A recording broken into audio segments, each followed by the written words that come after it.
کبھی آرڈیننس آ رہا ہے، ابھی خط چلا گیا، ابھی خط آ رہا ہے. تو یہ جو حکومت نے اور MPO نے مل کر کنفیوز رکھا ہے شہر کراچی کو اور حیدرآباد کے لوگوں کو، اس میں تو اگر 10% لوگ بھی نکلتے تو یہ بہت بڑی کامیابی تھی. لیکن الحمدللہ میرا خیال ہے کہ ٹرن آؤٹ صبح کچھ سردی یا کسی وجہ سے کم تھا، لیکن جو ہی اعتماد لوگوں کا بحال ہوا تو اس وقت تو تمام پولنگ اسٹیشنز کے اوپر بڑا رش موجود ہے، اور میرا خیال ہے ایک مناسب اور اچھا ٹرن آؤٹ ہے. ویسے بھی یہ بات پیش نظر رہے کہ کراچی میں ایک بہت بڑا مسئلہ یہ بھی ہے، اور میرا خیال یہ مسئلہ پورے ملک میں بھی ہے لیکن یہاں بہت زیادہ ہے، کہ تقریباً 25 سے 30% ووٹر لسٹوں میں جس جگہ پر لوگ رہتے ہیں وہاں ان کا ووٹ نہیں ہے.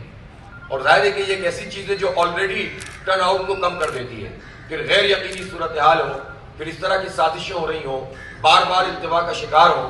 اور کوئی اس کو درخور اعتنا نہ سمجھتا ہو کہ الیکشن کروایا جائے، اور پھر جب کروانے کی بات آئے تو پوری کی پوری حکومت آ کر بیٹھ جائے، تو آپ سمجھ سکتے ہیں کہ اتنی سازشوں میں اتنے لوگوں کو باہر آ کر ووٹ کاسٹ کرنا یہ بھی بہت غنیمت بات ہے.